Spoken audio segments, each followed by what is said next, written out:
Good morning. Hi, everybody. I'm Tiffany. Welcome to my quilting life.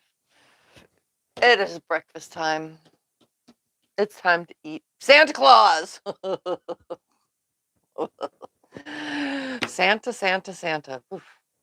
It's almost Christmas, and I figured, why not do one last Christmas project or two last Christmas projects just to get them done? Why? Because, I go through my room, my little fabric room over there, and I'm looking for stuff to do because this week I managed to make 1, 2, 3, 4, 5, 6, 7. I made 7 tops, all of them being small, not this small, but small sized, and one being a lap size, just because I need something to do to keep me occupied. I mean, you guys have that too, where you keep yourself occupied, right? Well, that's what I did. So, and I have 4 of them ready to quilt, and the other ones I'll get ready when I'm whatever, but I've just been in the mood to throw stuff on the long arm and get things done. Why? Because I can. So while I was in there searching for things to do, I'm going to put one on the wall because there's 2 of them. I had 2 Santa panels in my panel bin, and I was like, well, it's time to since Christmas is almost here, time to do some last minute Christmas projects. So I have these lovely Santa panels, and I'm just going to border them. That's it, border them, because it's so easy. So easy you can do this because you're a beginner. So I just grabbed this. It's balls, Christmas balls, the tree balls, the decorative things. Decorations. Anyway, so I got some decoration fabric. I got some red with gold dots.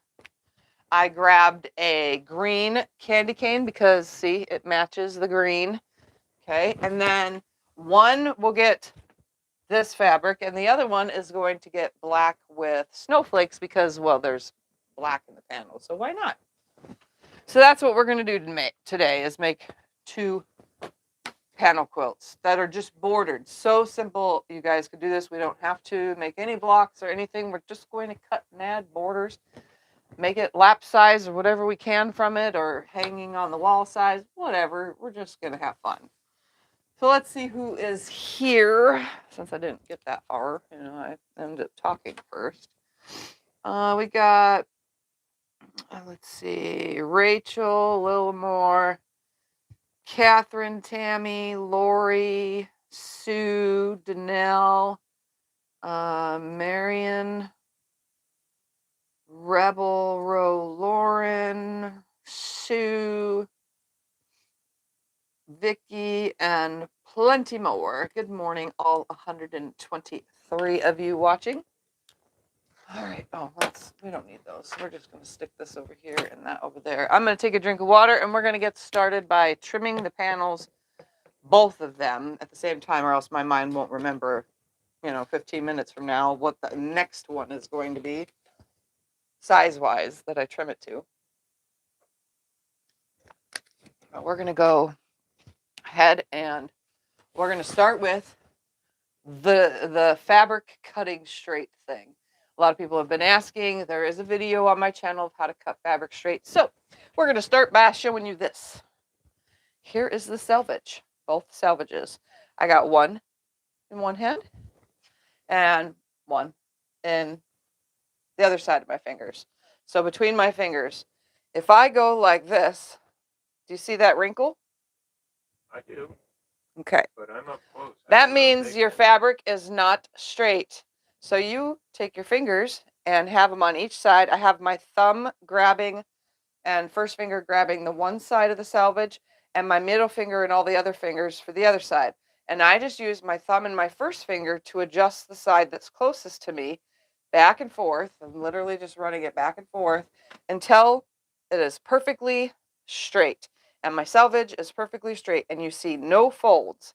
That means it should be exactly on top of itself. And if it's not, I can look like this, very carefully, open it up, and place that green stripe exactly on top of that green stripe. Smooth it out and go, oh, okay, now it's correct. It was slightly off by literally 1/8 of an inch. So now that it's nice and smooth, I'm going to attempt to get a 1/2 inch away from the, what is this called? The border? No, The side, the these selvage. things. The Christmas lights? Yeah, the Christmas lights. Thank you. Sorry, word. I was having word problem for a second. So I'm going to go ahead now and grab me a ruler. I'm going to line it up now where it's on the fold and it's straight on the selvage. And I'm going to try to get it 1/2 inch away.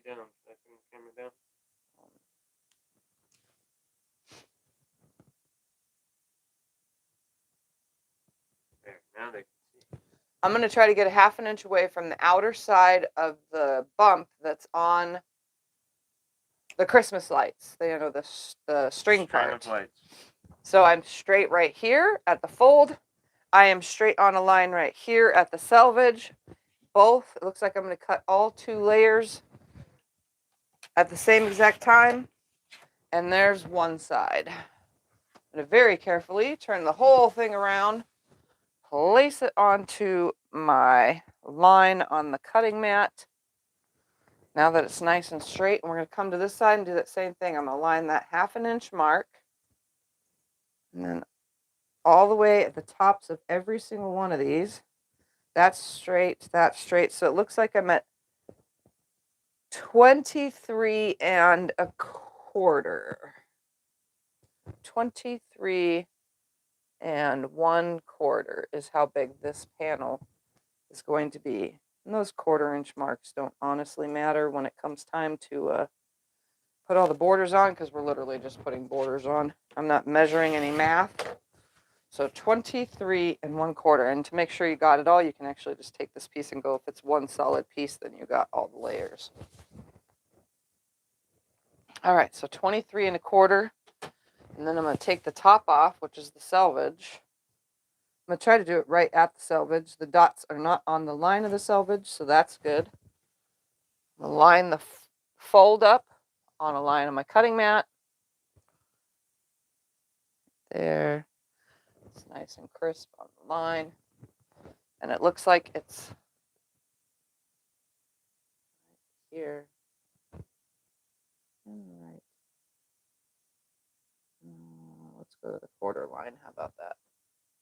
That makes it a 1/2. So it makes it 42 1/2. So it'll be a 42 1/2 by 23 1/4 panel. So with any panel, you do that same exact thing. So we're going to go ahead now and cut that other one the same exact way. And some panels are funky. Let's just say that. I've had so many panels in the past that are just, you can't even get them straight. You have to kind of give them some yanking and tugging and pulling, which I have that in the cutting fabric straight thing. So I'm going to go ahead and straighten this one up. Right. That.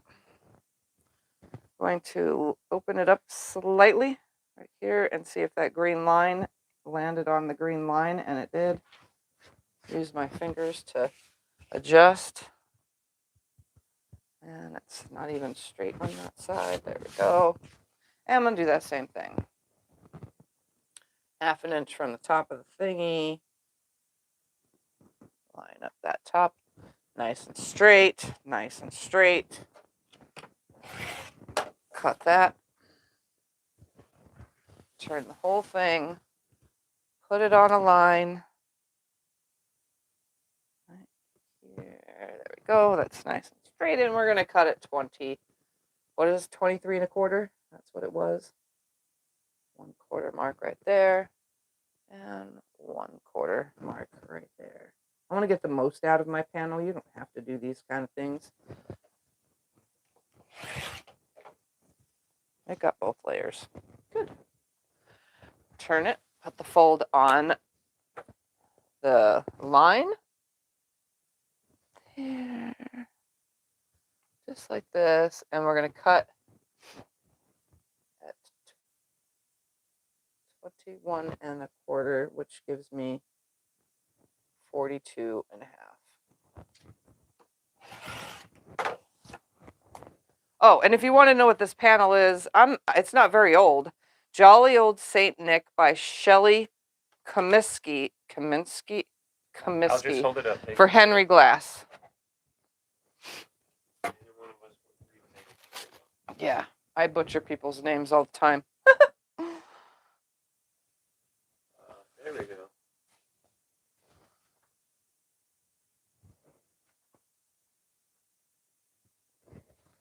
All right. So what I'm going to do, one at a time. So the other one will just go on the design wall for the moment.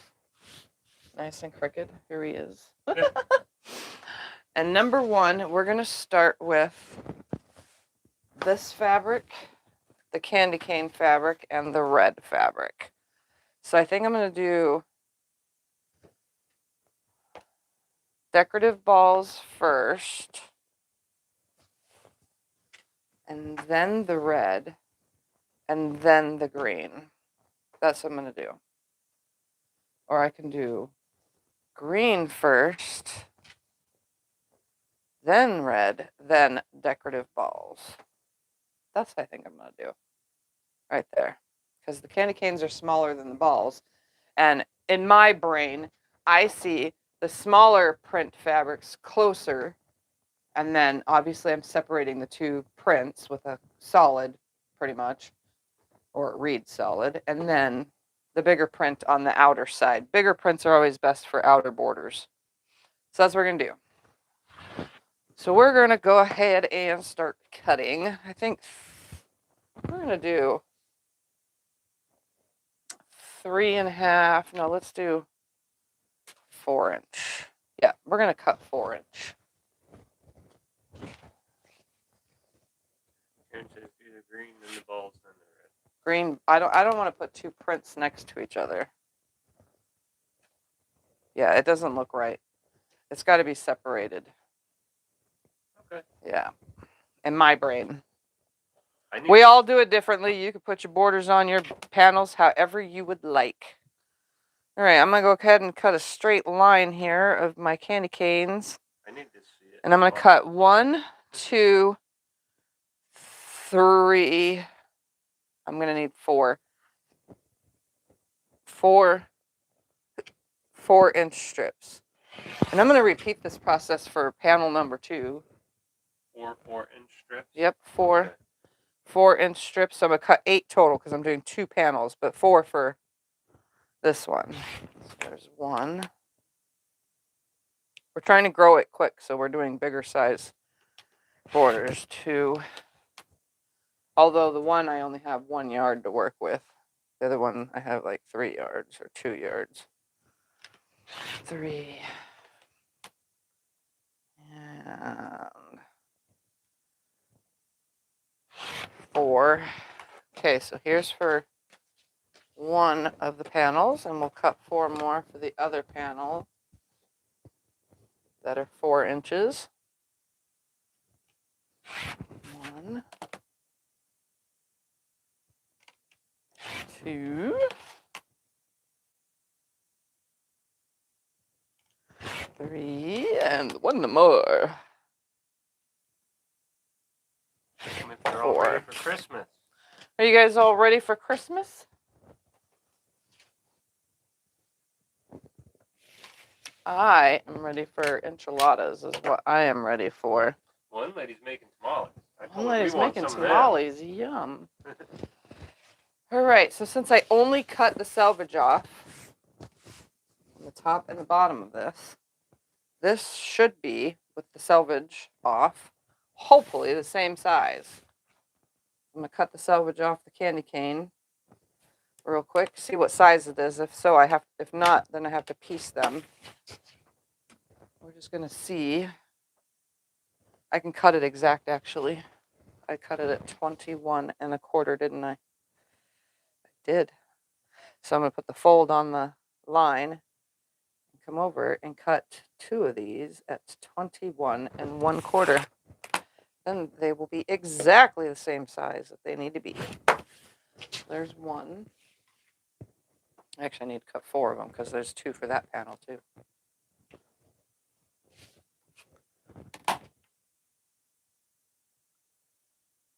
21.25.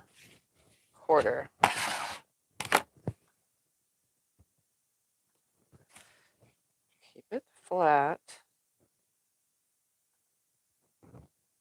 On the line. Here we go. 21 and 1/4. 2. Let's do the other 2.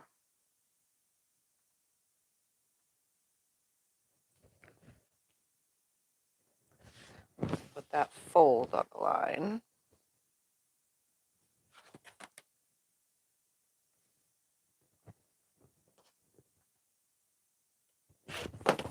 Okay, and one more.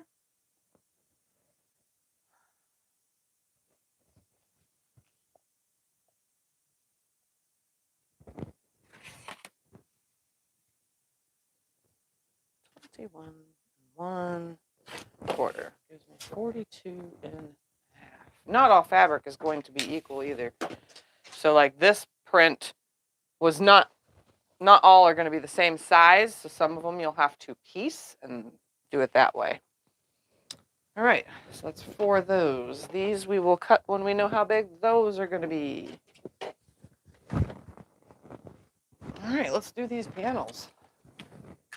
Get them sewn. I need a 1/4 inch marking, or else I do not sew good.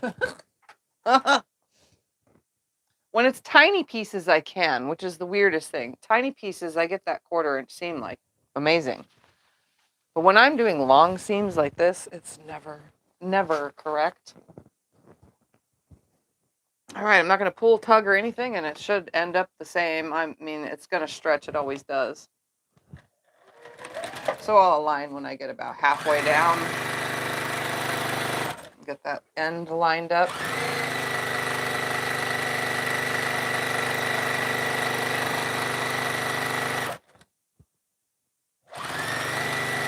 So there's my halfway point. I'm going to go to this end because I don't pin. I'm going to make sure they're together, and they are.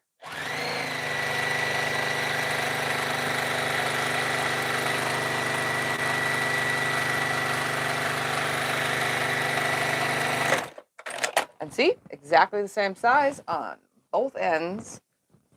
I'm just going to flip it around and have Scott turn that iron on. Yes. No problem.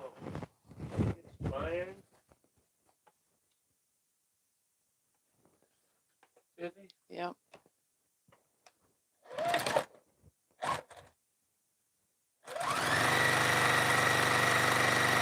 Oh, I knew I was going to be at a bottom because I can hear it clanging in there. I was working on something else earlier, so it was clickety clang sound.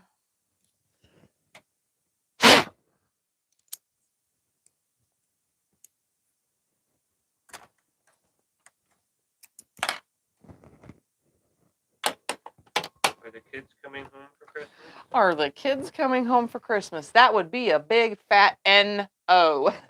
Nope. No, we only have one that's out of town, and she never Yeah. comes home. We only have one that lives not here. She lives in Kansas now, and she doesn't come home for Christmas. Not since she moved away.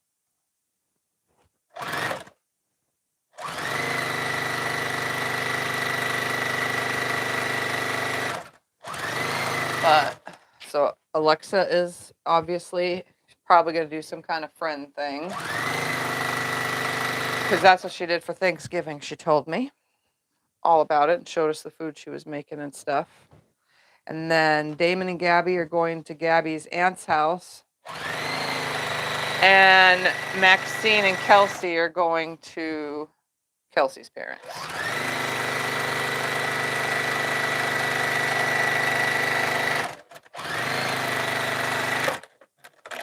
All right, these are exactly on at the exact right size, and we're going to send this over to Scott to press it back towards the border. When I just add borders, I always press away from the center towards the borders, unless I'm using white fabric. Then I take that time and press it towards the darker fabric. But not all borders will press that same if I have a white, It just depends on if I'm using white or not. You ready? Yeah, so press these that way. Yeah. And then I will add these ones on. Pressing it up, right? Yeah.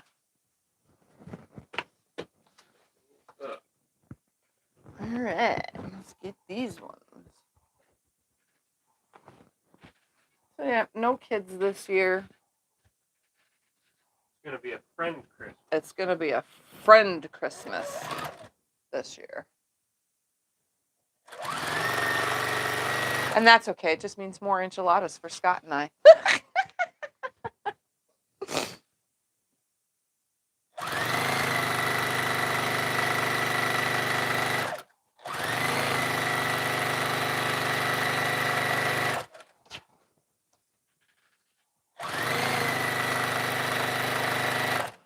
Alright, make sure that the end is lined up, and it is. Okay, am I supposed to put some water? Nope, you can just lay it right here.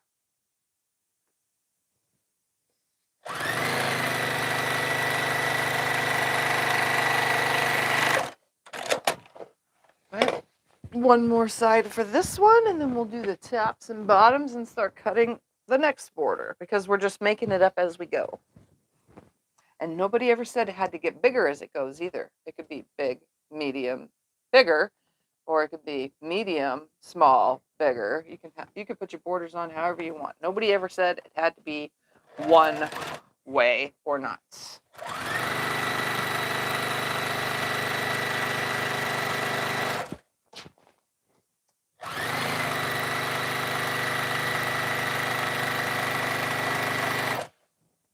Okay, make sure my end is lined up, and it most likely is perfect. And it is.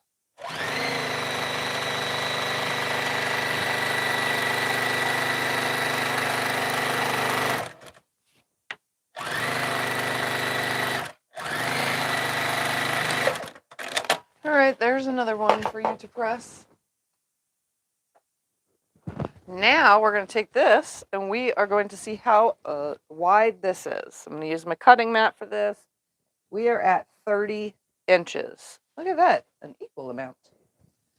30 inches. So that means, I'm gonna go with yeah, I'm going to check the top and the bottom to make sure. 30. I'll be going for. Oh no, that's 30 and a quarter. You hear me? Yep.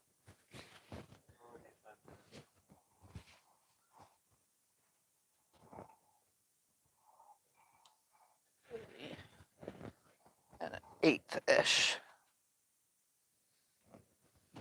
So we're going to do 30 and a quarter inch because that one's like 30 and an eighth, and we'll work that quarter inch in.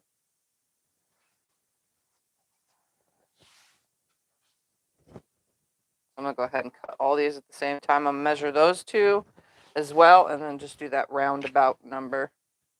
Because we can measure each border as we're going to know the exact size so we can get good cuts. Okay.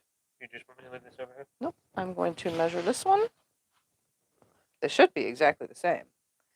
30 and a quarter. 30 and a quarter. So yeah, that one is just a slightly short. It could have just been from the pressing or something. Yep. So I'm going to go ahead now and cut these at 30 and 1/4 inch. All four of them. And just that one side of the one, we'll have to work it in.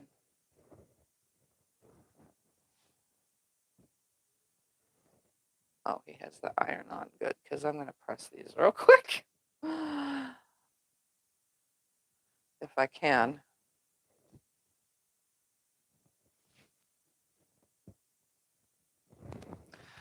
Get that fold out of them. And then stack them all up. So I'm at the iron real quick. Cut them all at the same exact time.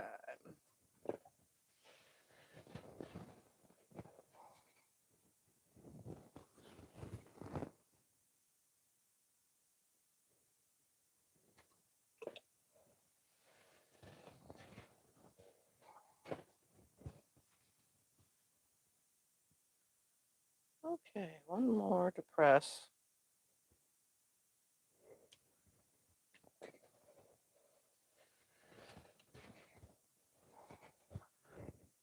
Lay them onto the cutting mat.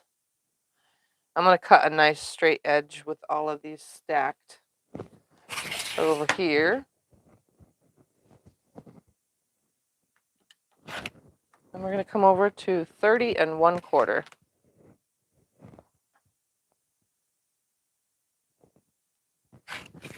And now they should all be the size they need to be.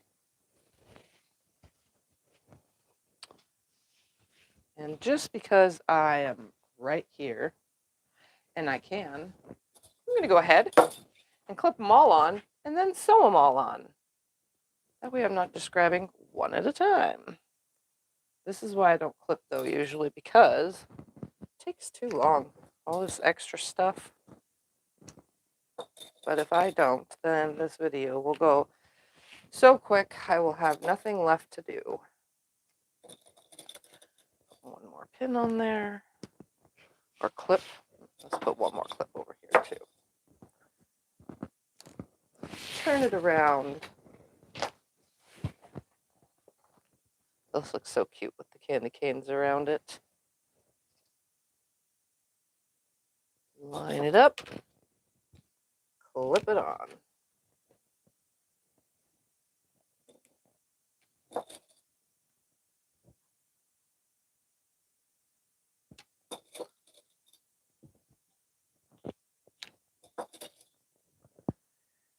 All right, that one's ready to be sewn.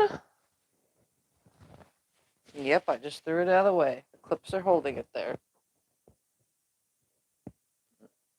Scott went to take the neighbor's dog out, by the way, so I can't see the chat because I'm doing this. So if you have any questions, Scott will get to them when he gets back.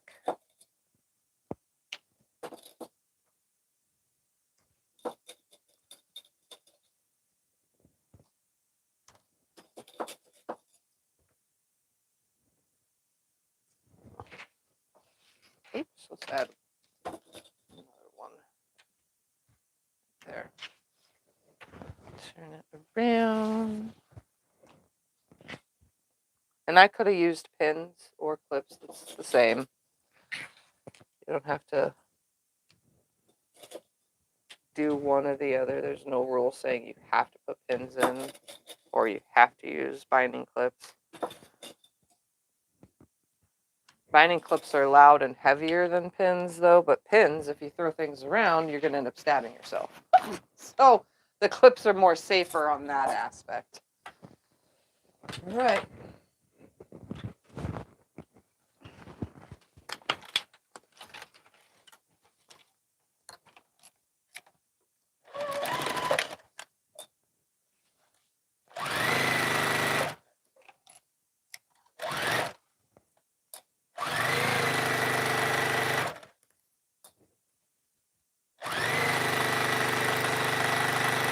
Whoa, you got clips on there? Well, yeah. Look at you. Clipping it. Trying to make sure everything stays the size we made it to stay.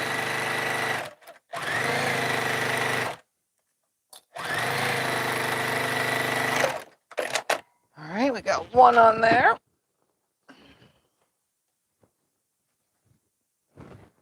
So this one from the bottom, because this is the one that was the wrong size.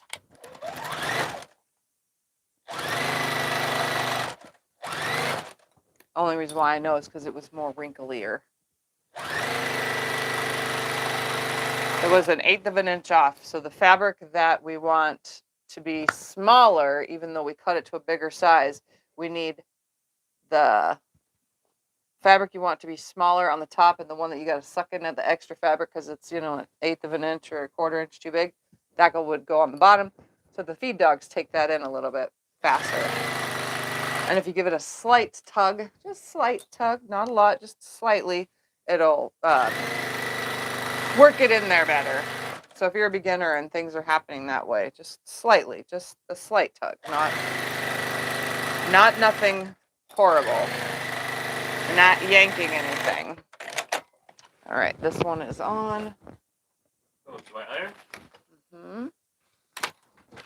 Let me know.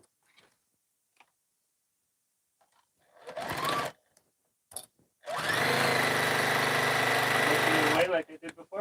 Yep. Away from. It's aligned itself. I'll start singing Christmas songs away in a manger. I'm not singing Christmas songs. No, I said Oh, I'm gonna. jingle bells, jingle I'm bells. gonna. Because you said away in a manger. No I don't room want to for it? sing that one. I want to sing jingle bells, jingle bells. Jingle clips, throw them aside. Make room for more. Next.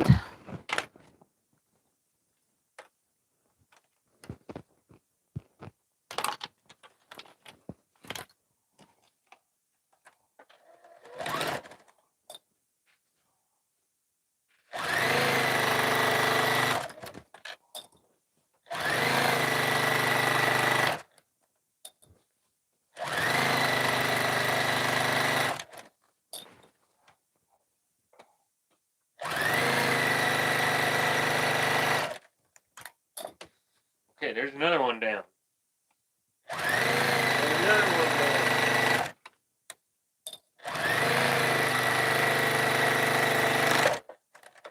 All right, here's this one. How often do you have to replace the juke? How often do I have to replace the Juki? Well, the other one lasted 7 years. The other one lasted 7 years. This one has now on year 3. And that's with using it pretty much daily. And yeah, I use it constantly though. Almost daily. And I put it through the ringer because I sew all sorts of stuff with it. I just don't use it for free motion quilting because that's what most people buy these for is free motion quilt. I don't use it for that. I have a long arm. There's no sense in sitting down anymore, especially since it hurts me. All right, here we go. Red time. Look, the seam on this end would messed up my iron on Missy. I'll just push it down. It's fine. I can't just lift it open. It's going to stay that way because it's open. Yeah, but you can give it steam to hold it stay down. Oh, okay. Guess I can do that. All right, where does that? This fabric has an imperfection in it. Can you see that? So I'm going to cut up to it, and then they go all the way. It goes all the way to that. But you know what? We're going to cut from this side of it instead. Well, look at how they put it together. Yep. That's what they do when they need to extend the yardage for the bolt because it was not enough. We're going to go ahead and go from this side. And then pay attention to where that thing is on it. Not all fabric is created equal or great. All right. That one was a 4-inch border. Let's do this one at let's do 2.5. What do you think? 2.5? Yeah, I think 2.5. That way, the next one can be big. I'm going to grab out my lovely, whatever this thing is called, stripology ruler. You're lovely, whatever. Yeah, my lovely whatever this thing is. Stripology ruler. I'm lining it up. Slide that to that line, though. And we're going to cut 2.5-inch strips. I need 1, 2, 3, 4 per. Because there's just 2.5. All right, here we go. 1, 2, 3, 4. So there's 4. And I could have kept, whatever, and did the 4 more, but I just decided to go to the start again. So my brain doesn't get all crazy. Where are we at? 1, 2, 3, 4. All right. That way I stayed off that marking on this thing. I can use it on the back of the quilt. It wouldn't matter if there's that mark on the back of a quilt. I'm not even going to bolt that up just yet. I'll do that later.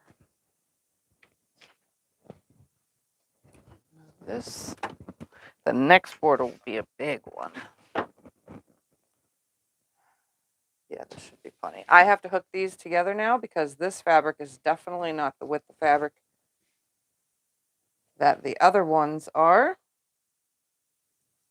This is some no-name brand stuff. So we're going to sew these together and then attach them. So I'm just stacking them all at the same time. Do they need to be ironed? No, not until I hook them all together. See, I can use the red for binding. That's what I could do afterwards. Use the red for binding on them all, on both of these. This hunk, that hunk. Out of your way. Things over there. Not here. All right, so I'm just opening them up. I'm going to cut the selvage off, and then I'm going to sew them together end to end with a straight seam. I do not do borders with a 45 seam ever with bias because they stretch and buckle on the long arm, and that is not a good thing. So I highly don't recommend. I should do a video on that, honestly. Put together a quilt that has 45-degree connected borders and one that has straight seam borders and show you guys what happens on the long arm with those. Because it bubbles and folds and pleats, and it makes it stretch because you're adding a bias to it. So then it stretches, and it's not very fun. To quilt, at least, because, you know, I have to pleat them usually or tuck it under. Or... It just becomes a disaster. All right, those ones are sewn. Now I'm going to sew these. Take that bottom one out of the way, and every of them will be right sides together. This is how I usually sew my borders.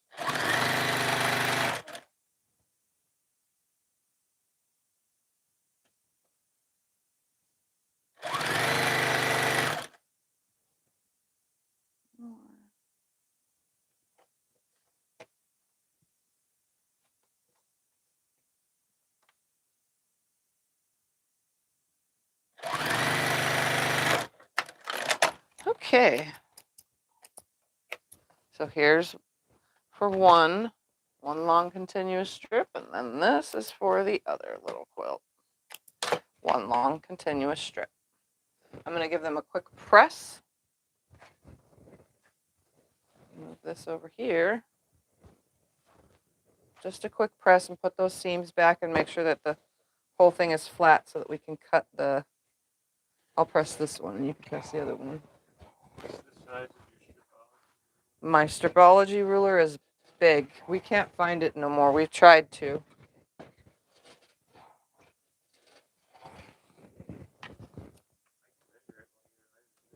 The stripology ruler is 20 inches by 14 inches. Obviously, it's bigger than that. That's just the grid.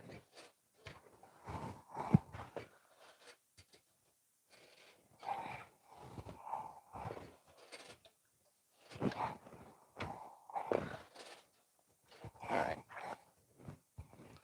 I need the one. You do the other. Ooh, I get to iron again? All right. Taking my job. What? Let's do the sides first. Let's see how long they are. These I can probably just add on, honestly. But we're going to, oh, look at that. In half, it's 25. So that's 50 inches. So we're going to fold this in half until it reaches 25. Right there. Fold it back just a smidgen more that way. All right. I'm going to check the other side before I cut it real quick. Check this side. Fold it in half exactly. 25. Okay. So it's 50 inches. So this is now one side's worth right here. So there's one side. We're going to do that again for side number 2.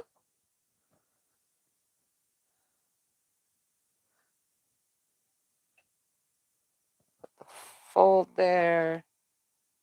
Line it up to 25. There. I'm going to measure the other one too, and we'll, after I get these on, and see what those are and get that pre-cut. Do you ever cut borders on the length of fabric? Do I ever cut borders on the length of fabric? Yes, but not that often. It depends on if it's a directional. I just did it yesterday because I had directional fabric. All right, we're going to see how big this one is, and we'll cut its fabric to its size.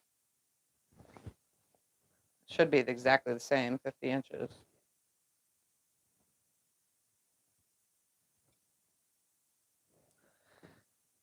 $25.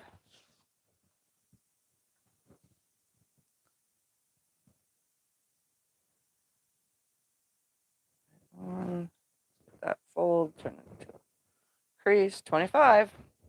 All right, they are both exactly 50 inches. Let me find an end of this. This one goes with the first one. Actually, it doesn't matter which one goes with what.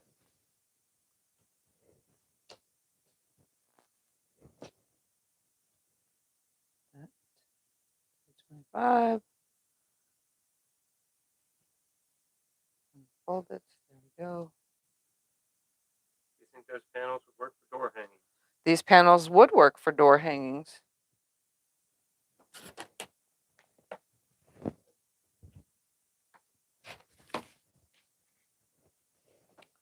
That's one for that. Yep. You can use any panel to make door hangings. Where I live, I won't put it on the outside of my door, though. Not because it'll get stolen, but because it will get so covered in filth, it will be so hard to wash. The dust here, whew, it'll get so dusty. Oh, just a little bit more right there.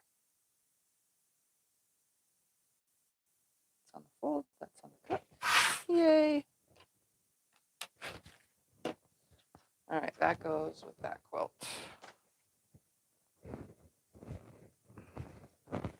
So see, today I'm actually doing something I don't normally do, which is cutting everything to the correct size. How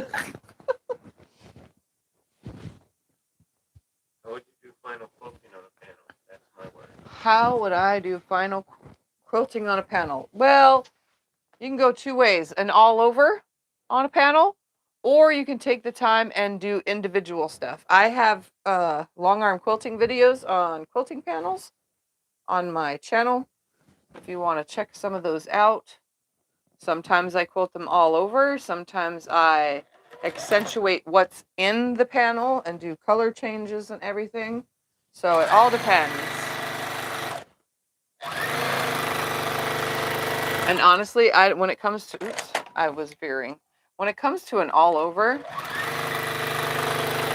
to keep it from being so, like, I know a lot of people like to do the computerized thing and they do like a Christmas tree or Christmas present thing that just goes edge to edge.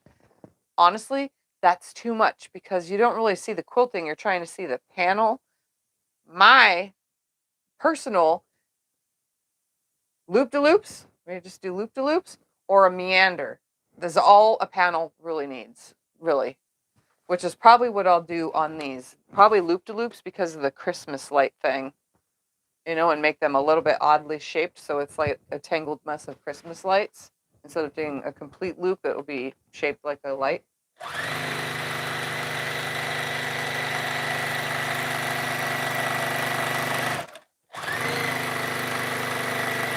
All right.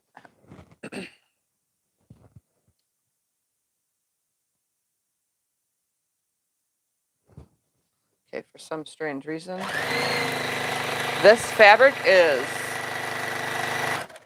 not the right size. Pretty sure I laid it right, but guess not. Whatever. Don't matter. I cut things to size all the time. So I went a half an inch too far. Just gonna snip that off very carefully, like. Bet you the next one's gonna be the same.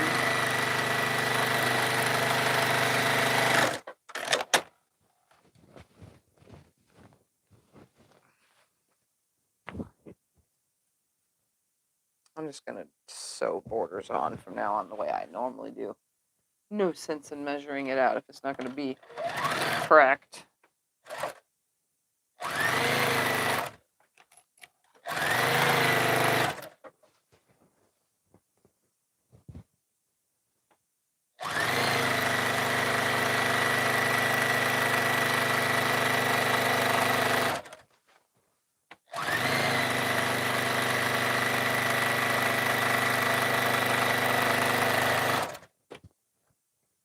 Yep, this one's sticking over too.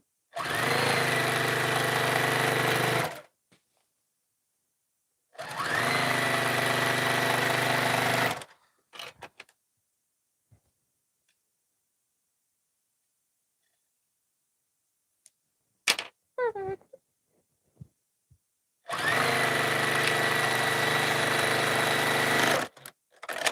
All right, you can press this one, and I will sew this one.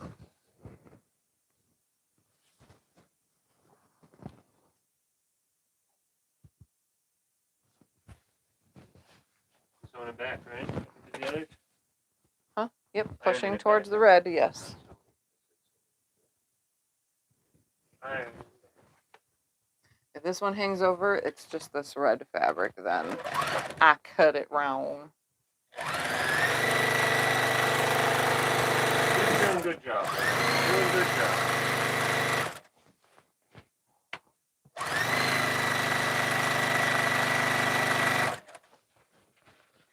No wrong.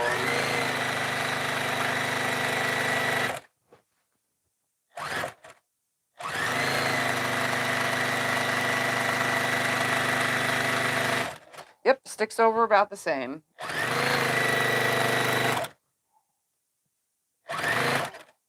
This fabric just didn't do a very good, fold and cut.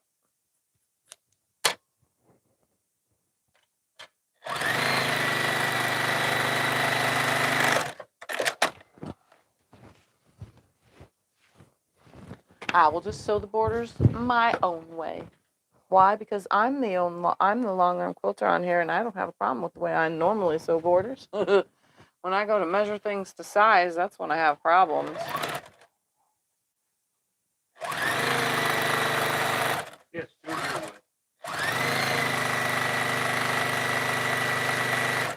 Don't try and be fancy about it. Do it your way. Your way. Hit me with that.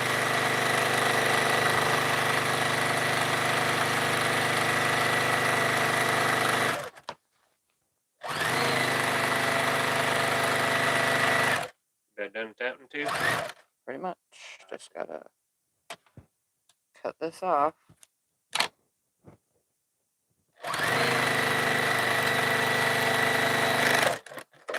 All right, there's that for you. Now I'm just going to add the top and bottom my way. I'm not even going to bother measuring, although this is probably the width of the cutting mat now. Do it your way. Get it done. Do it how you want to. I probably needed 5 strips, not 4. Now that I think about it, I'm looking at this.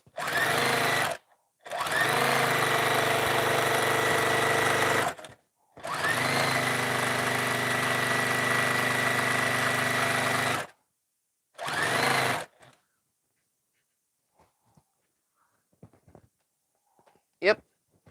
So I need 2 more strips. It was 5, not 4.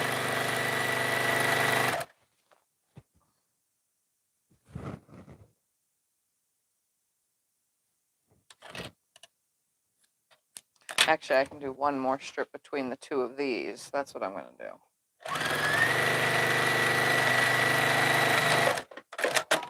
So I'll sew this one on and then cut one more 2.5-inch strip from here. You could also do corners, you know, if you want to do different squares in the corners. That would be cool too. So you have square, square, square. So this one would have been a 4-inch square. This one would be a 2-inch square. I mean 2.5. That would have been fun too. Change it up a little. Of a totally different fabric.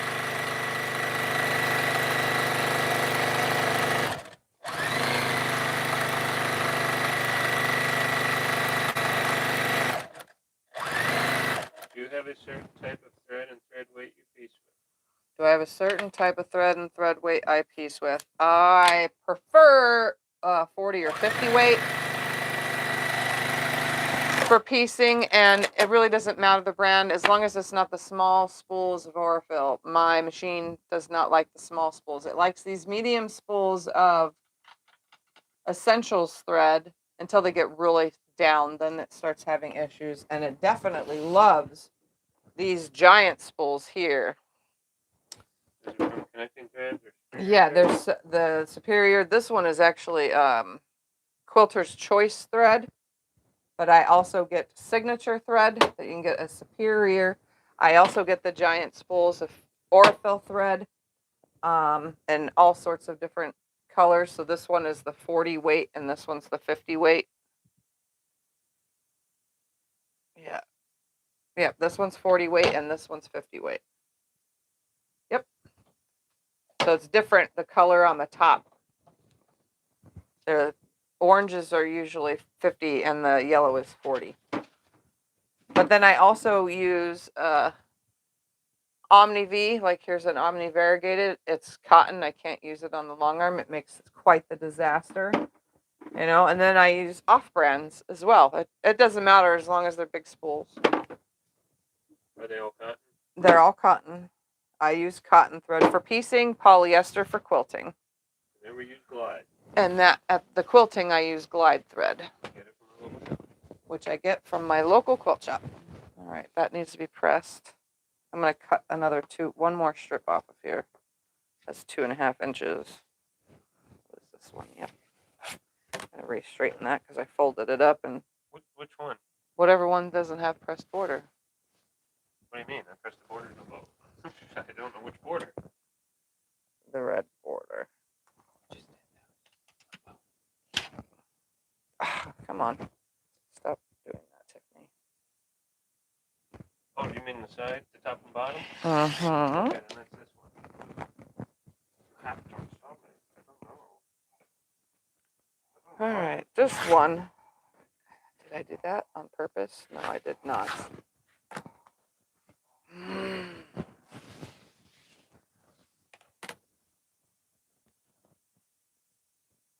I usually don't have issues with cutting, but today apparently I do.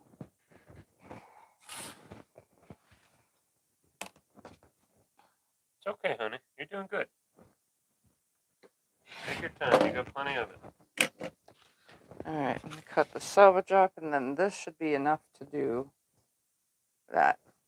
So between the both, but you just needed one then. 4-inch first border, 2.5 second border. The first one only needs 4 strips. The second one needed 5.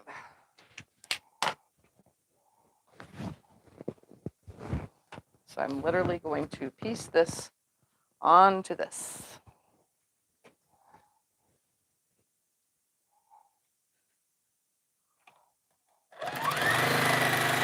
And then I'm going to take this end and put it onto this. And then I should have enough. Thank you. There we go.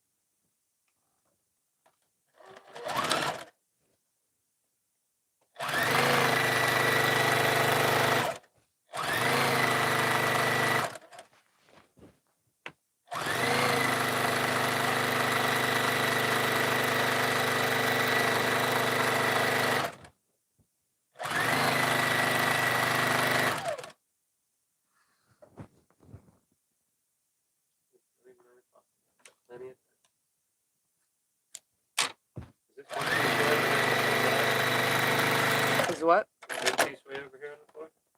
Did you know there's a red piece? Yes, I threw it there. Okay.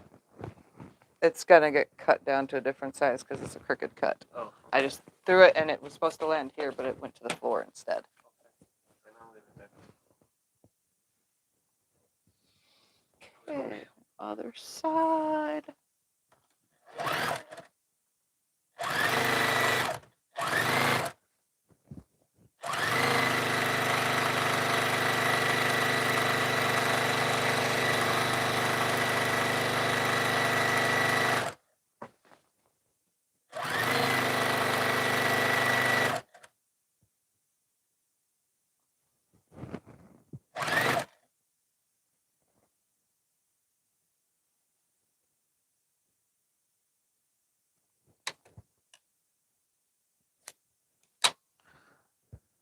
All right, now that was plenty. Okay, now to press that one, and I shall put the border on this one. We're gonna put it up for now and decide how big of a border we want, like 5 or 6 inches. Both of them, the snowflakes and the Christmas ornaments, I think should be big. 'Cause I like them. Well, that's what I'm snowflakes. gonna You wanna do. see a whole I only snowflake. have 1 yard of it, so we're gonna divide that by, let's see, that last border, we're gonna divide it by 6. 36 divided by 6 is 6. So we're gonna cut 6-inch borders then. If this is exactly 36, which it is not. Oh, what is it? 35 and a half. Man. So we're just gonna do 5.5-inch borders. That should be fine. 5.5-inch borders off of here.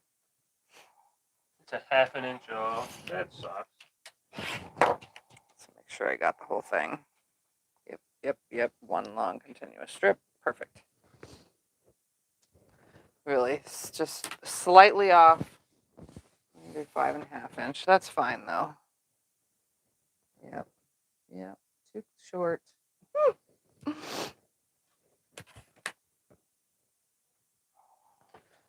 All right, 5.5 it is. And cut myself while I'm at it, because that's just what's happening today. You got this. No cutting fingers off. You might need them later. 1. That's the half. This is 5. 2. 5. This is half. 3.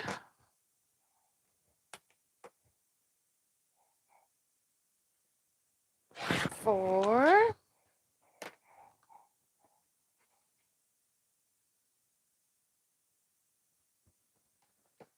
5. And 6. And for my bin of randomness, I could have done 5 3/4, honestly. That would have been enough. Yep, thank you.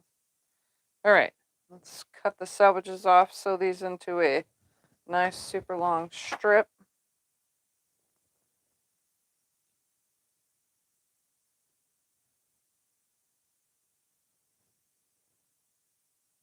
And we're just going to sew them on the way I always sew borders on. Why? Because I can. I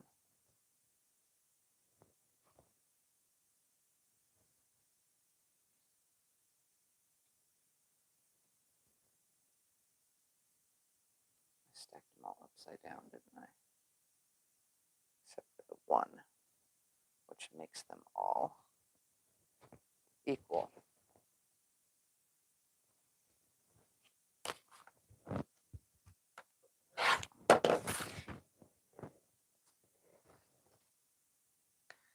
This out of the way. So I have them all stacked. I moved the first piece, bottom out of the way, and then every single one should be right sides together. Every 2 is right sides together until you have 1 piece left, which would be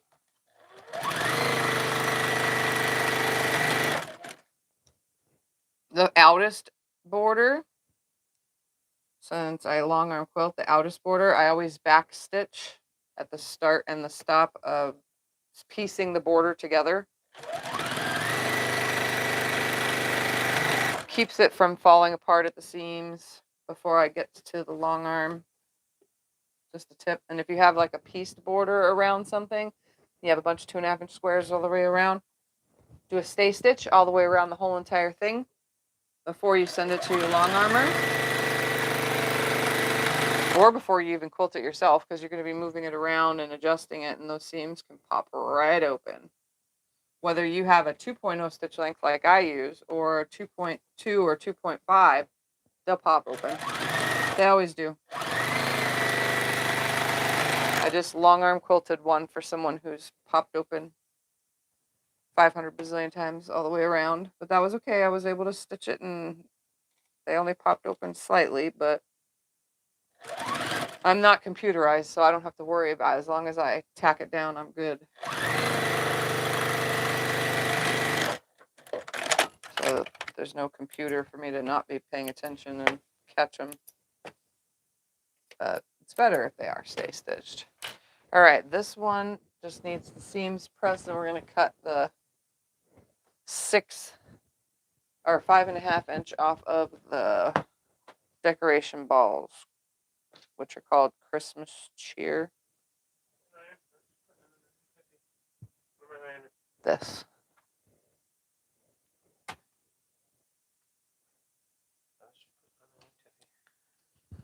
Alright, I'm going to go ahead and watch out for a second so I can turn. I'm going to cut properly in the direction that I should be cutting.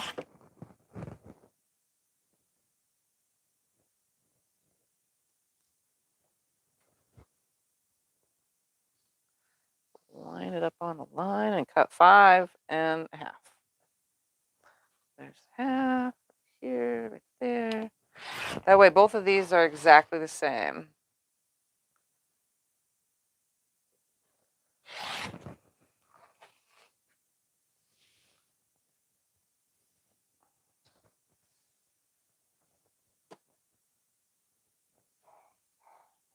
So pretty much 1 yard for the outer border.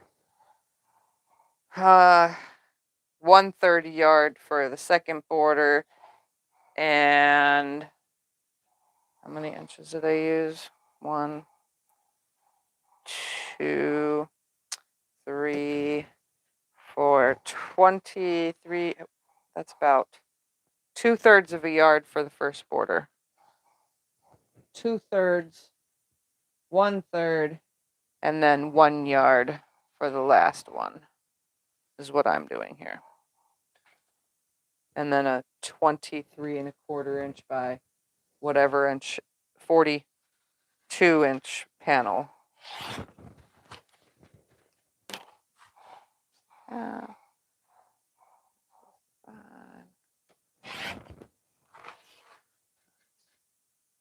1, 2, 3, 4, 5, and this is 6. 1, 2, 3, 4, 5, 6. Okay. And that leaves enough to go in my scrap bin of Christmas junk.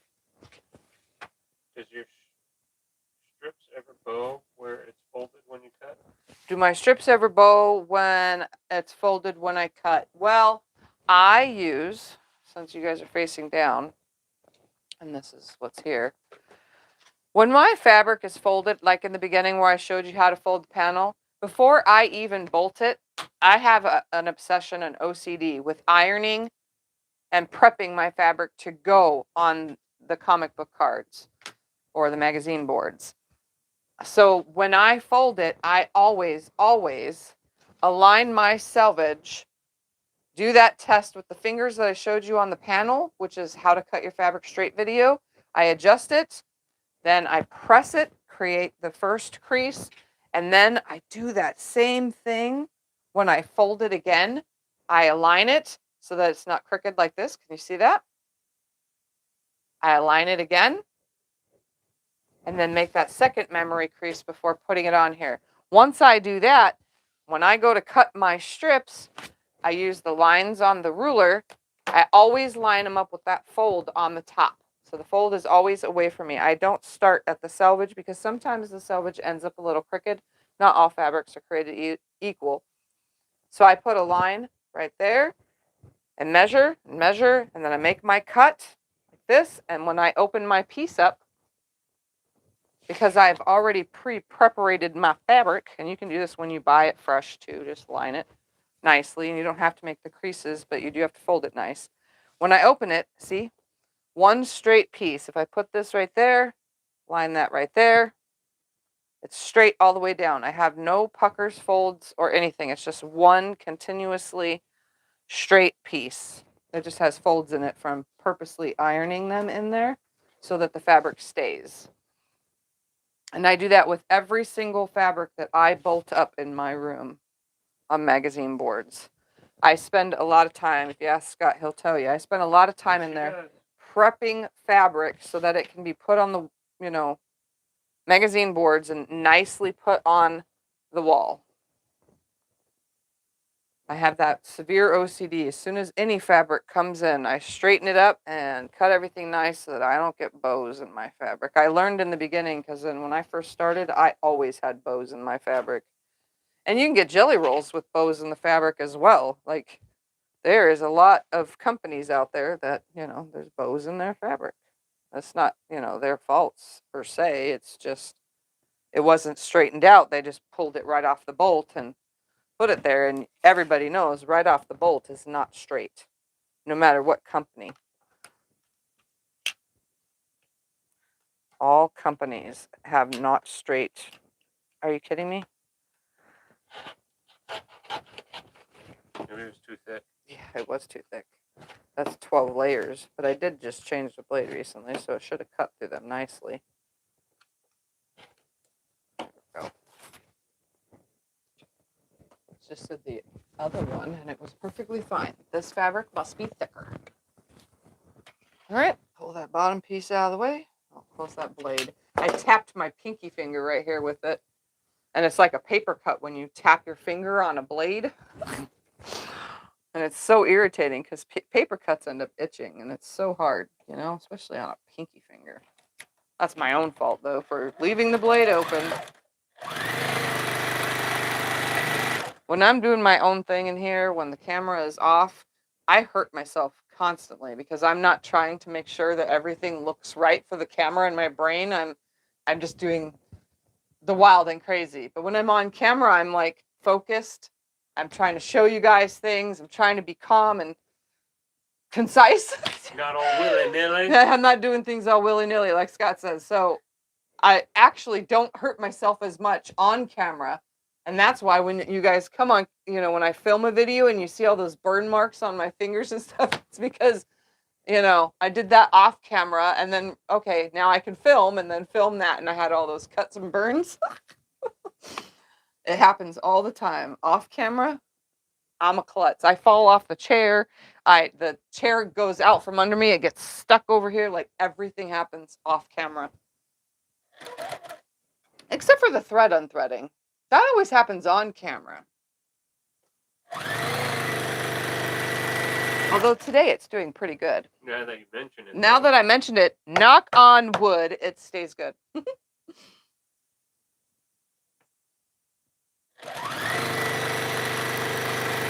Yeah, off camera, it's like Murphy's Law in here. Whatever can go wrong goes wrong. It just keeps happening.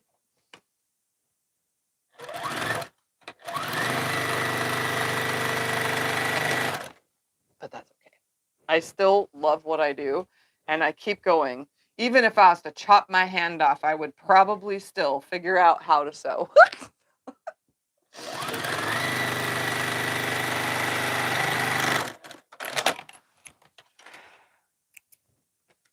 No one says you have to have 2 hands to make a quilt, or all 10 fingers, 10 toes.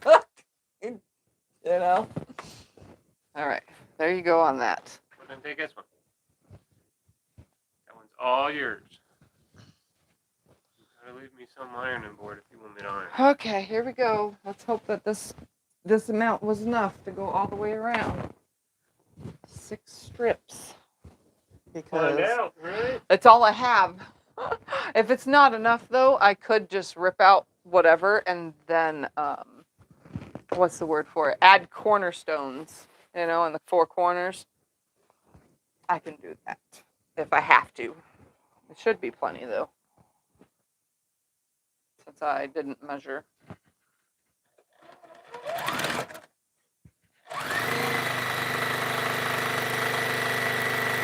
It'll work. Yes, Dave. Yes, I have faith it'll work. It will be fine.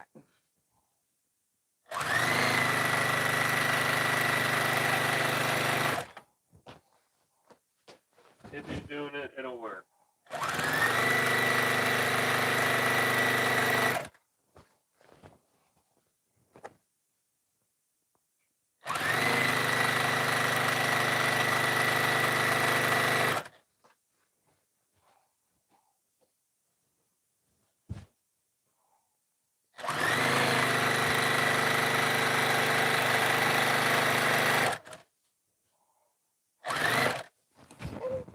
Do my normal thing where I fold it up on top of itself, line everything up nicely, and make the cut.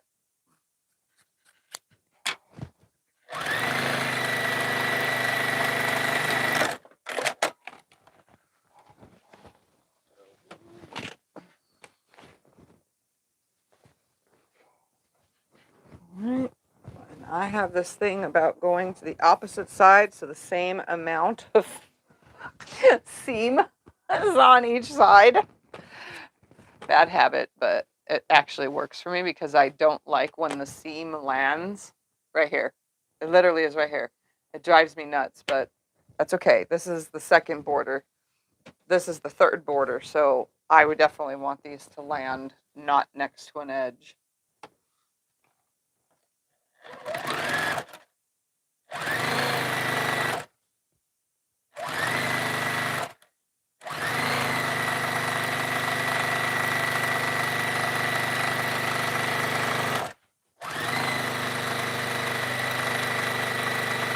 You ever heard of a one-arm quilter, possibly named Marnie? Yeah, I know Marnie. She has 1 arm and she has half a foot.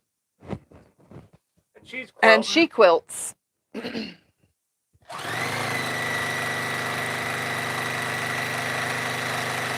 Yeah, I remember Marnie's house burnt down, and that was a big thing. That's sad. Yeah, but now she has an amazing quilting space. Giant, huge thing that was built specifically for her in her quilting space. She got new long arms already. Like, she's on it. She does everything, her cutting and all. Her husband has built her specialty things so that she can hold the fabric down because she only has one hand, so it's hard to hold the ruler down and rotary cut at the same time. So she has like specialty built wood things that you can bring the top over and she holds it down while she cuts.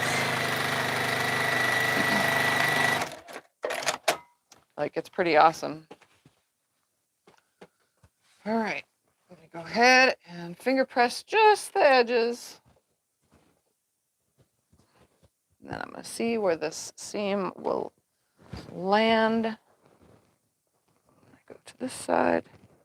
Perfect. Oh, yeah, that was plenty. Probably only needed 5 strips, but Let's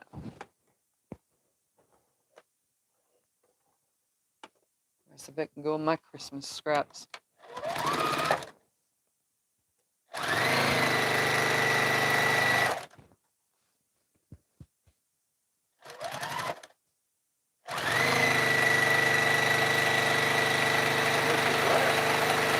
Huh? How much was left?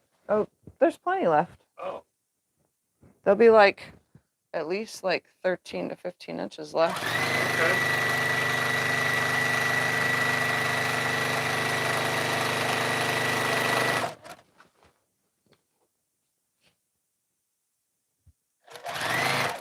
All right, I'm gonna finger press. come to the end, fold it on top of itself.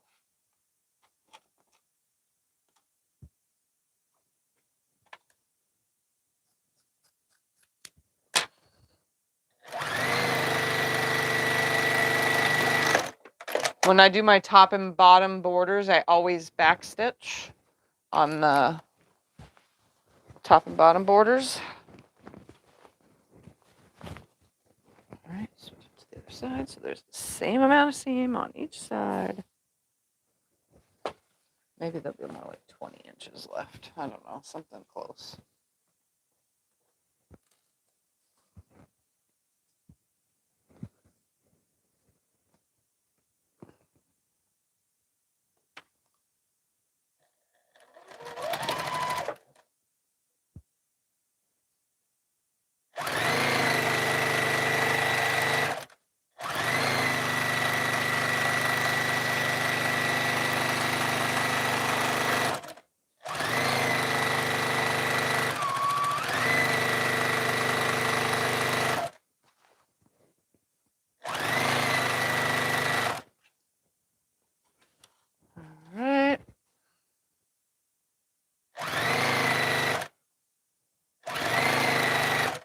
Quilters do you watch a lot? Oh, nope, there's a whole strip left. So yeah, I only needed 5 strips for this.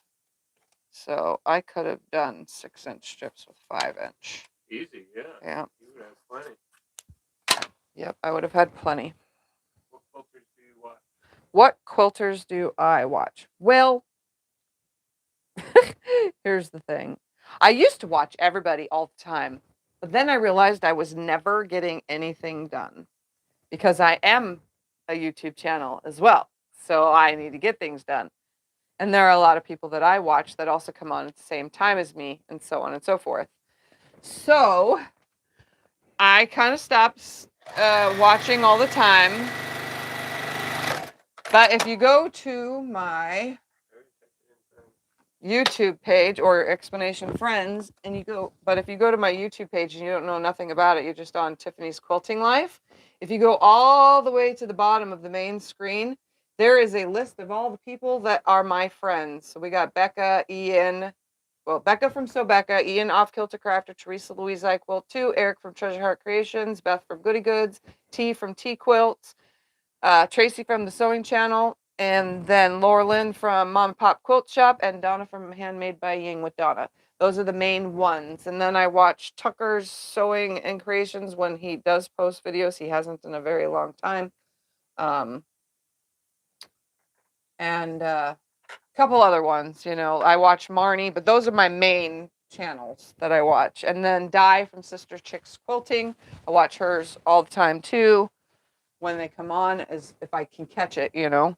And then, where's that other border? Oh, there it is. The Quilting Marine. And then I watch the Quilting Marine and a bunch more when they have videos. You know, I try to catch them, but a lot of times I miss it. And I don't watch any more live streams because unless it's like a replay and it's not very long, I can never catch those. I don't have time for them anymore.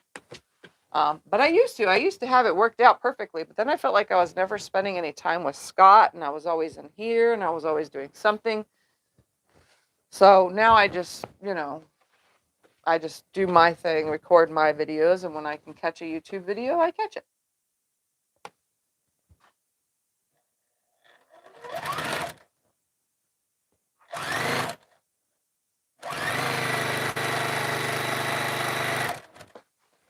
But there's a lot, and I've seen a lot of the other ones too, like the ones that aren't as big. Those diamond in the rough channels, you know, they're small like I was when I first started. I was a small channel and not very many people knew of me, but the ones that did were always there. And those of you that are still here to this day.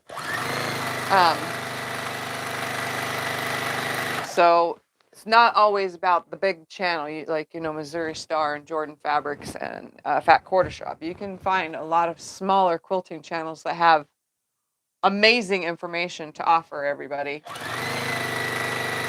Or patterns, or how to do something, a technique. Everybody does it differently. And then you build your own from learning all these different ideas.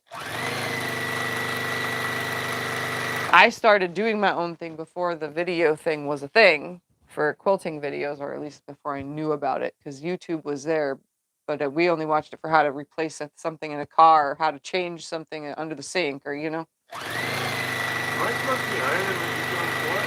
Oh yeah, I thought it landed on the table. I didn't know it fell on the floor. Oh. I didn't realize you put it in the floor.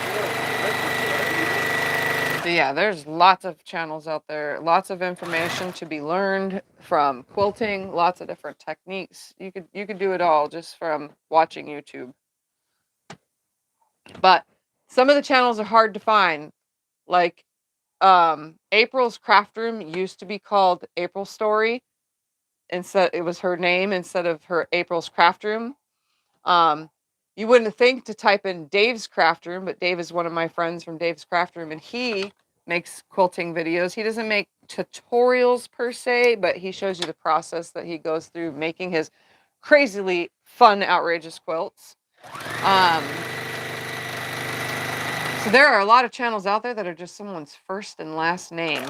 So you wouldn't even know they're quilting channels unless somebody else knew about it. That's how I, when I changed my original name on YouTube was the Tattooed Disabled Quilter.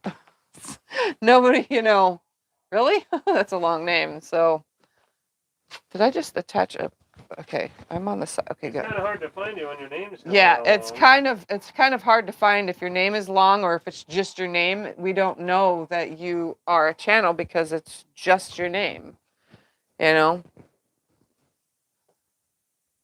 like I said, there are a lot of channels out there. And I've watched so many of them. It's too many names to mention.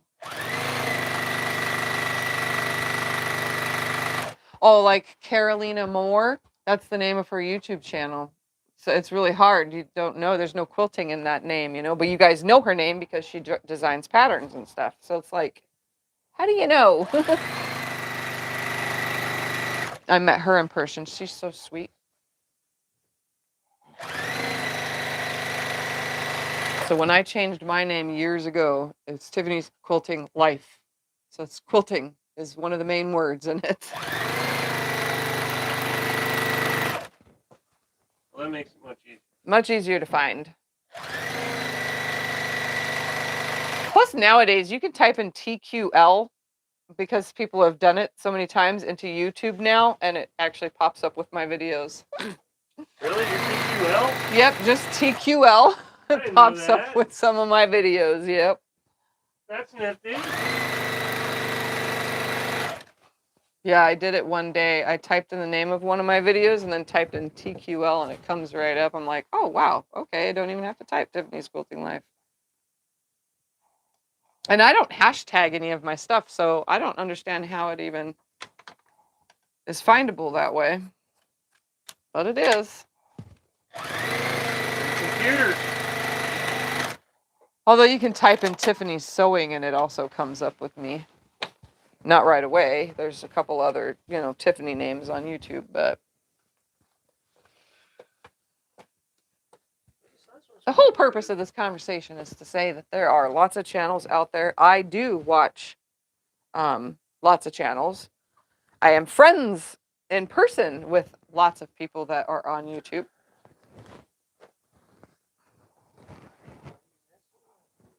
Where does that seam land?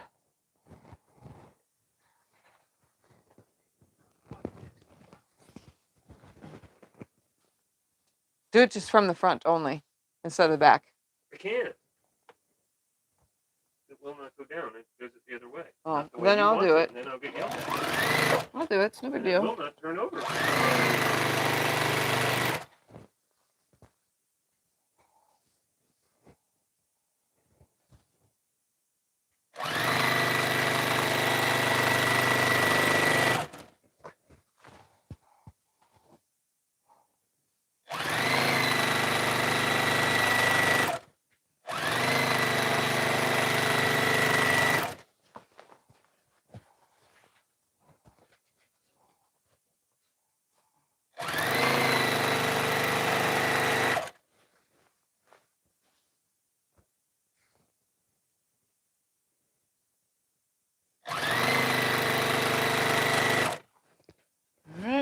press this side.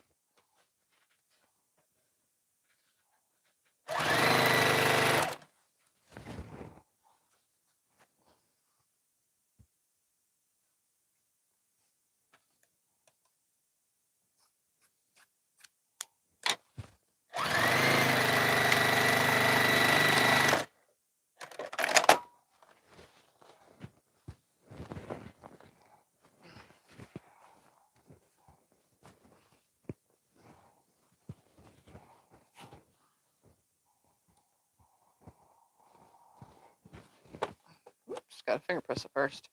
Can't just sew it on there all willy-nilly. All willy-nilly now. I'll do it. It's no big deal. It's done.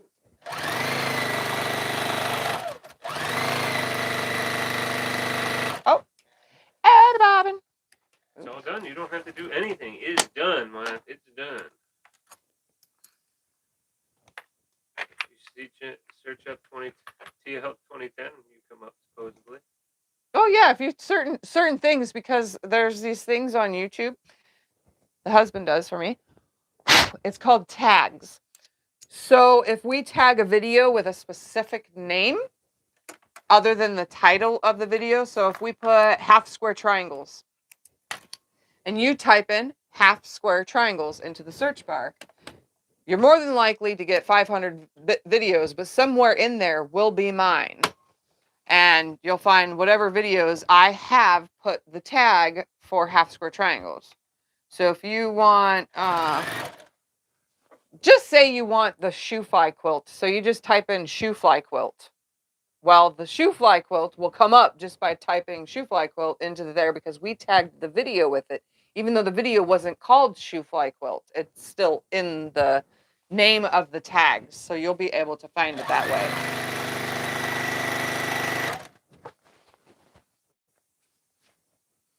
So there's that other thing that we do. I don't do hashtags though, where, you know how some people have the hashtag, the pound sign, and then writing underneath, it comes in blue underneath the video right before the description link.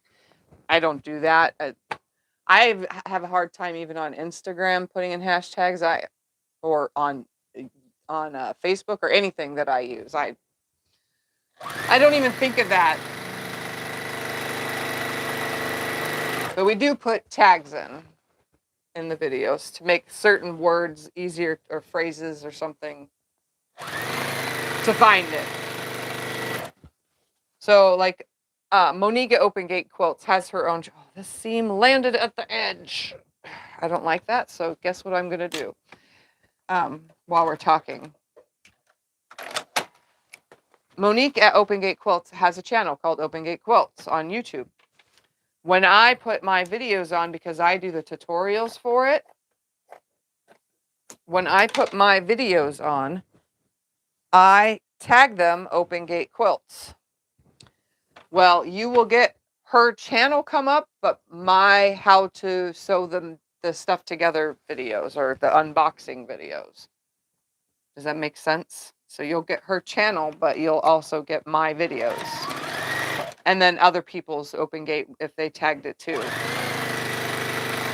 So you won't just get the channel. So if you're looking for just Open Gate Quilts channel, you know, you have to just put Open Gate Quilts and search where it's going to have the circle with the name of it afterwards. See how I just did that? I didn't want the seam to land literally right here. That's where it was. So I moved it by cutting it and adding it. I moved it up to there, because I don't like the seam at the end. That drives my brain bonkers. Usually I check first. Channel? Marnie's channel is Marnie Sews. No, Marnie Creates. I'd have to look on YouTube. Yeah, it's one of those. She's so sweet. Sweet. I wish I could meet her. I don't know if she ever goes to like things like QuiltCon and stuff. You know, places where I meet people and hang out with my friends, you know.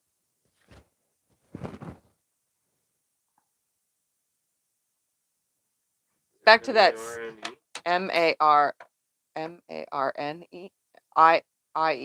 something Marnie. I don't know how to spell it exactly. I just know her name. Morning sews.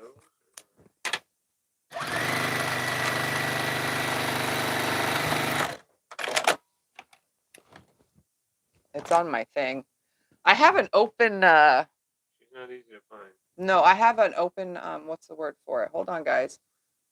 Under Marnie blouse sew along. post. Like No, not the post. crafty pie. Home.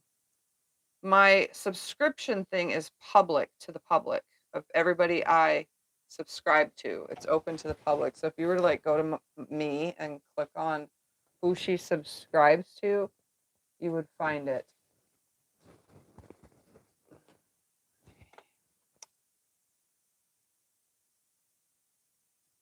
Country Farmhouse. Marnie It's Lynn Marnie Quilt? Country Farmhouse Quilting. Oh. It's called Marnie Country Lynn. Farmhouse Quilting. Let me put a link in the chat. Where's the button for the link? Share channel, copy link. Oh, you really can't find her. Nope. It is hard to find. I found it. Well, there's a Marnie Lynn quilt. Nope. Okay. Here's her channel, guys. She's really sweet. You guys will like her. I've been watching her for a few years, so I don't catch every video, but I catch a lot of them. All right. Here is the one with the, we're going to measure this real quick. Can I have the measure tape? Never mind, we're going to do it this way. 22 and 22. So it's 44. 44 by. Why don't we just put it on the wall? Oh, because I'm doing it this way real quick. 32 and 32 is 64. So it's 44 by 64. That's actually good size. It's nice and long. It can hang on the wall. It can hang on a door. It can go on your lap.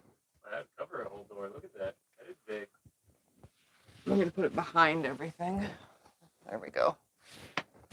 But yeah, it'll be perfect. Perfect size. So number 1 done. Number 2, I will press real quick.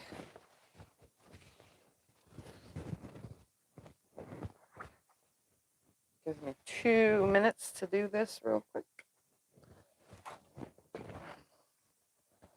You know, if you guys ever, I do have moderators to do that because Scott doesn't know how to do the link thing, but if you guys watch a specific channel, if you just type in the specific channel name, so like, you know, say you watch the sewing channel, type in the sewing channel, but if you want to shout out to those ones that are smaller channels and you watch those smaller, like Sewing with DB, you can type that in, you know what I mean, in the chat, and then people can just go search for it, because I don't have anybody right now probably to put links in.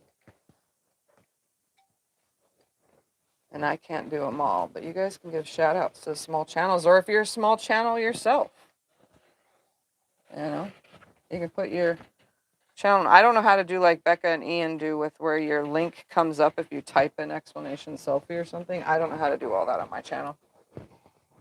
We're not that technology whatever here. I mean, we use a cell phone and move it manually. We don't even have a switch camera thing or anything. So everything we do is not really very high tech at all.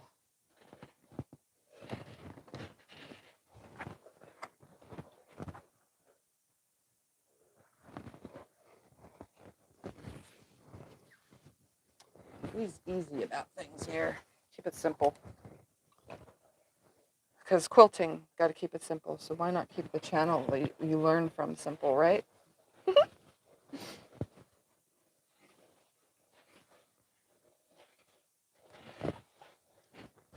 Almost done. Like I said, I only need 2 minutes to do this. Bigger quilts, I would need more, but littler quilts don't need that much. All right, let's put it right side up. I don't know how to hang both of them, but here is number 2.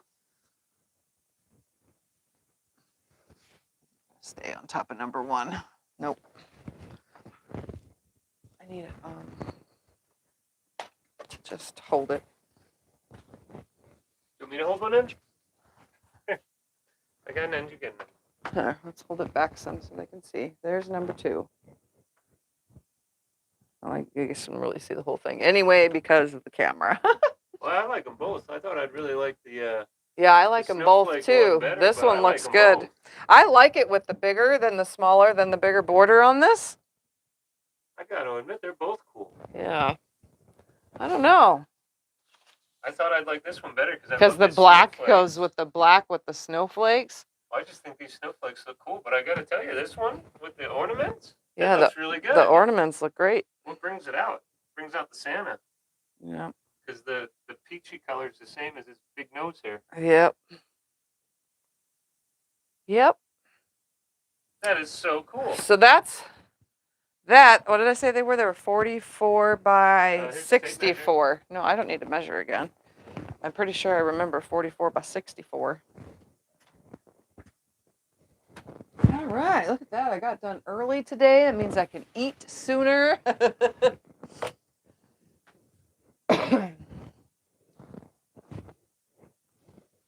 So I'm seeing a lot of people saying this is their favorite. Maybe it's because I like the color black. Black goes with everything. I think I like this one better than I like this one. This one to me looks great. This looks more, this makes it turn it into more adulty because of the dark color, I think. This one keeps it children-y because it's not dark, it's light and it has the ornaments, you know. Still cool, both of them. Hold on, I have an idea here. Where's my, whatchamacallit, there we go. I'm gonna go like this. Fold it in half. That way you can at least see the border and half of the Santa. There we go. Hang it right there. Ta-da! See, so dark and light. And there goes the chair. I said nothing ever happens on live stream, but I almost fell out of it now. You never do know, right? Yeah. Huh? Right? Some like the other border, but a lot are saying the black. Some are saying both. Yeah. I mean, they're both cute. I like them both. Yeah.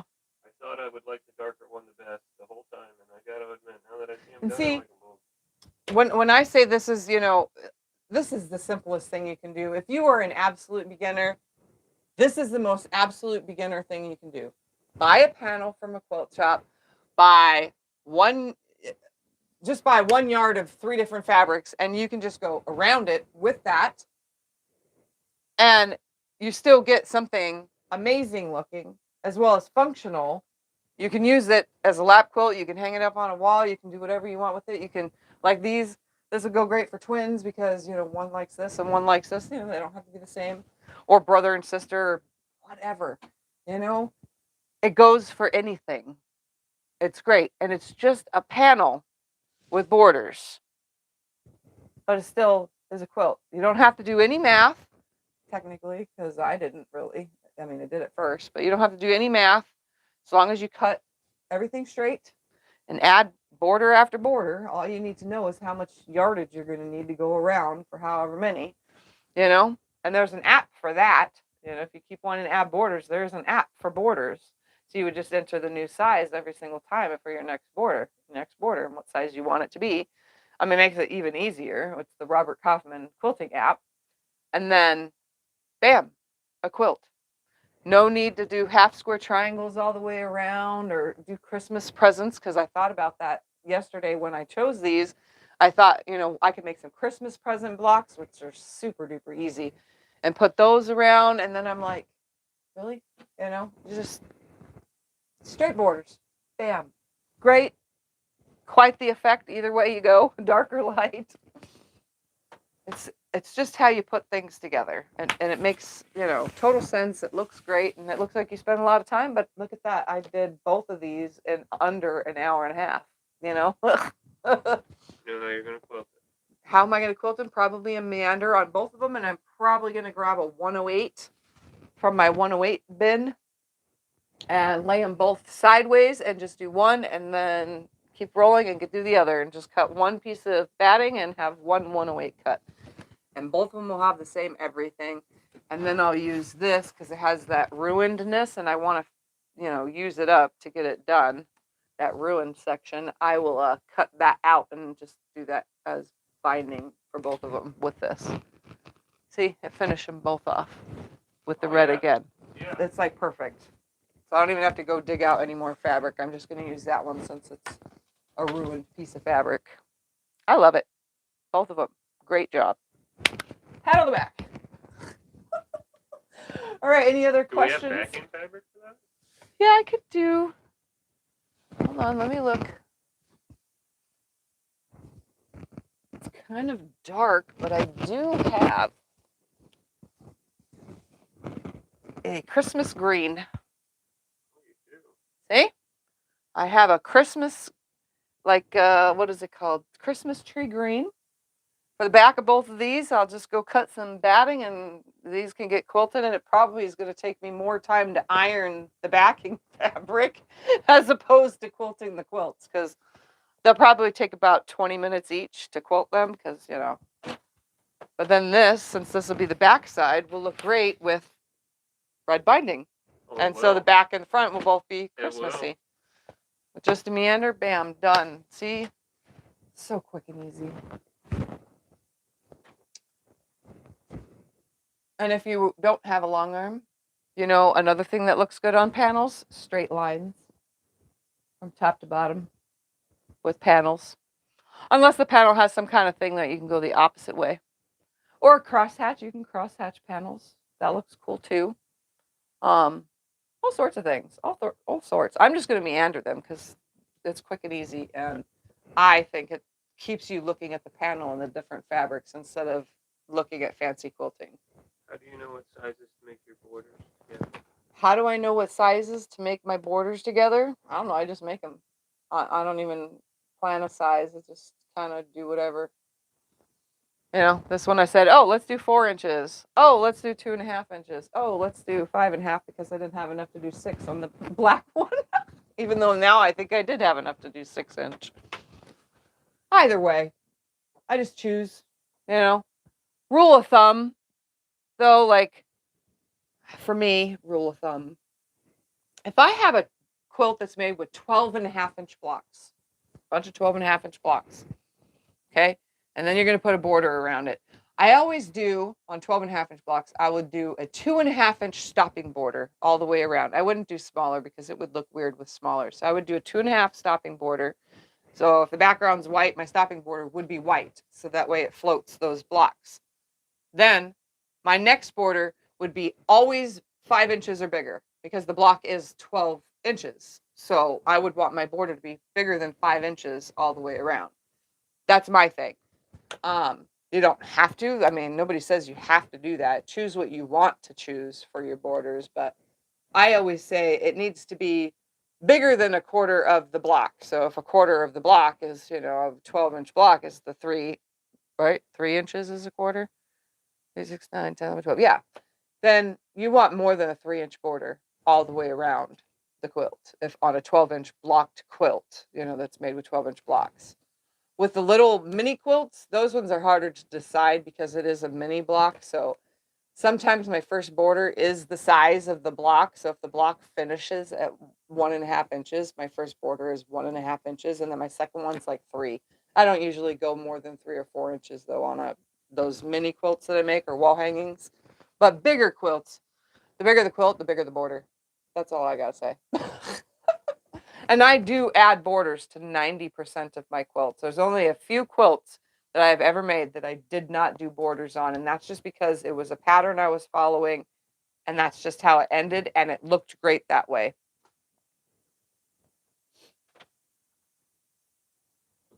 All right. Anything else?